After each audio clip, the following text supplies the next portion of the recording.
that it's important that we maintain good relations. Hello viewer, you are welcome to Dokiza TV podcast. It is always our pleasure having you. Thank you for the support. In this podcast, Kenya's foreign policy under Ruto. A series of costly missteps. President William Ruto's foreign policy decisions have been marked by contradictions, diplomatic blunders, and hasty alignments that risk isolating Kenya on the global stage. From antagonizing African allies to alienating Western partners, his administration's approach has been erratic, undermining Kenya's long-standing reputation as a stable, pragmatic mediator in regional affairs. The expulsion of high-profile foreigners, including Uganda's opposition leader Kizza Besigye, and the mishandling of delicate conflicts in Sudan and DRC, further expose a lack of strategic foresight. With the US now reconsidering Kenya's status as a key NATO ally due to Ruto's pro-China remarks, the stakes have never been higher. This podcast dissects 4 critical failures in Ruto's foreign policy, while exploring their implications and the urgent need for recalibration. Number 1.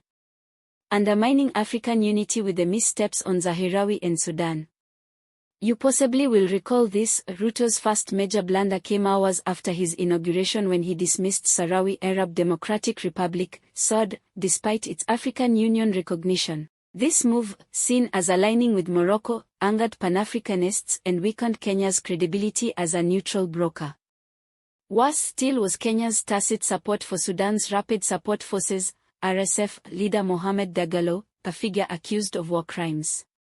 By backing RSF over the internationally recognized government, Ruto alienated key African partners and contradicted IGAD's peace efforts.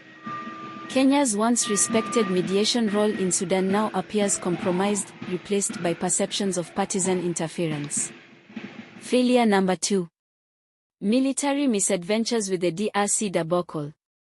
Kenya's peacekeeping mission in eastern DRC ended in humiliation after Congolese forces expelled Kenyan troops, accusing them of ineffectiveness and collusion with rebels. The East African Community (EAC) force, led by Kenya, was meant to stabilize the region but instead became mired in distrust. Kinshasa's public rejection of Kenyan soldiers exposed poor diplomatic groundwork and intelligence failures. Ruto's government failed to secure local buy-in, turning a high-profile deployment into a strategic embarrassment. This fiasco has dented Kenya's standing as a regional security leader, raising doubts about its capacity to manage complex conflicts. Failure number 3. Alienating the West, with the China gamble and NATO fallout.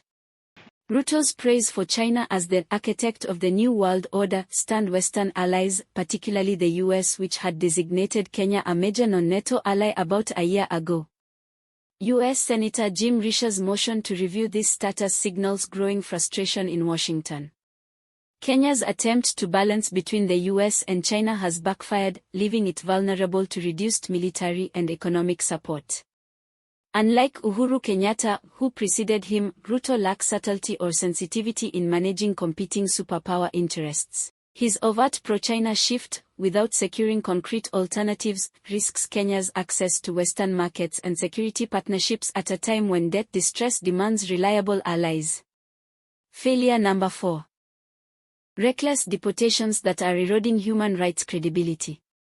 The unlawful expulsion of high-profile figures like Kizza Besigye, Turkish academics, and Nigerian businessmen has drawn condemnation from rights groups and foreign governments.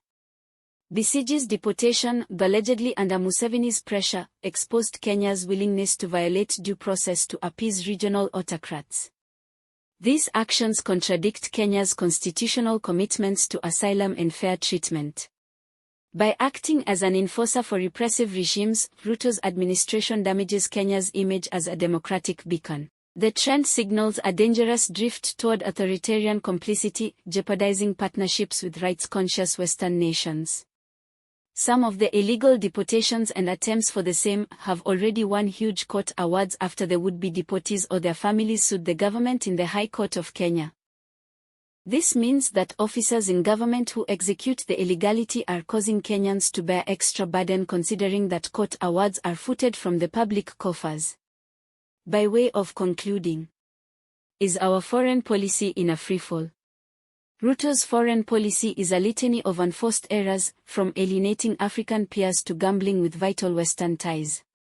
His inconsistent stance on Sudan, bungled DRC mission, and careless China rhetoric reveal a lack of coherent strategy.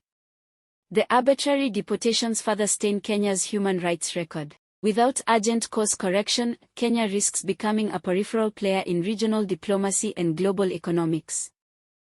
Ruto must return to the drawing board, prioritizing pragmatism over impulsive alliances, and restoring Kenya's legacy as a principled, dependable partner.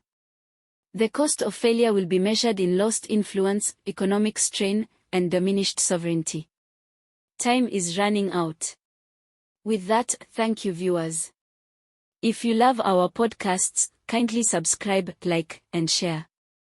I will also appreciate your feedback by writing comment on the comment section. Goodbye for now, and see you in our next podcast.